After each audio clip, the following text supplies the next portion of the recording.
జగిత్యాల ప్రజలు నీ ఎమ్మెల్యే ఎంత పెద్ద జోకరో మళ్ళోసారి నిరూపించుకున్నాడు. జస్ట్ గంట కింద ప్రెస్ మీట్ చేసుకుని ఇప్పుడే వచ్చే లోపల ఆల్టర్నేట్ ల్యాండ్ మొన్న ఉత్తమ్ కుమార్ రెడ్డి దగ్గరకు పోయి 2 ఎకరాలు చెలగల్ల బాగా కాస్ట్లీ ల్యాండ్ అని చెప్పి 2 ఎకరాలు ఇస్తున్నాము అని చెప్పి ఇలా అయ్యా జాగిరి ఇచ్చినట్టు చెప్పిండు కదా. బాగా కాస్ట్లీ ల్యాండ్ లో పిల్లలు చదువుకోవద్దా, గరీబులు ఎంప్లాయీస్ పిల్లలు చదువుకోవద్దా, గరీబుల పిల్లలు చదువుకోవద్దా ఏమే.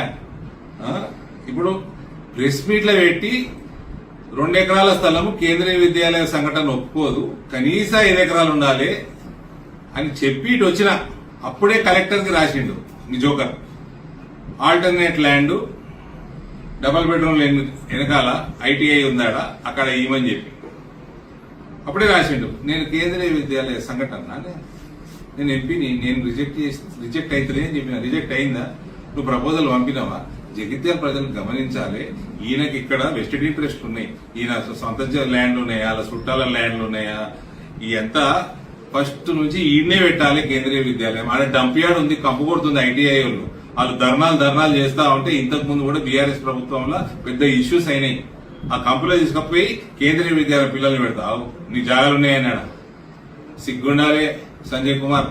చెల్గల్ ల్యాండ్ కాస్ట్లీ అయితే ఏవా కేంద్రీయ విద్యాలయానికి పిల్లలు చదువుకుంటానికి? నీ అయ్య జాగిరి మీ తాత సంపాదించినట్టు మర్యాద చెప్తున్నా. ఇది మళ్ళీ రిజెక్ట్ అవుతుందండి. జగిత్యాలు ప్రజలు ఆల్రెడీ ఒక 1 అకాడమిక్ ఇయర్ పోయింది, 2వది కూడా పోతుంది. ఇటువంటి ఎమ్మెల్యేని తక్షణం ఎంత తొందరగా తన్ని బయటకు వెళ్ళకూడితే అంత మంచిది. కలెక్టర్ కూడా చెప్తున్నా నేను, అక్కడ డంప్ యార్డ్ కంపు ఉన్నది, దానికి ఒక చరిత్ర ఉంది. ఆ డంప్ యార్డ్ కి ధర్నాలైనవి, అక్కడ తీసుకుపోయి మళ్ళీ కేంద్రీయ విద్యాలయం పెట్టుకున్నారు. చెలగల్లా straight forward between 5 to 10 acres immediately proposal తయారు చేసి కేంద్రీయ విద్యాలయానికి పంపండి. ఇవన్నీ పనికిమాల ఈగోల మీద ఓ కళ్ళ డాక్టర్. భారత్ మాతాకి జై.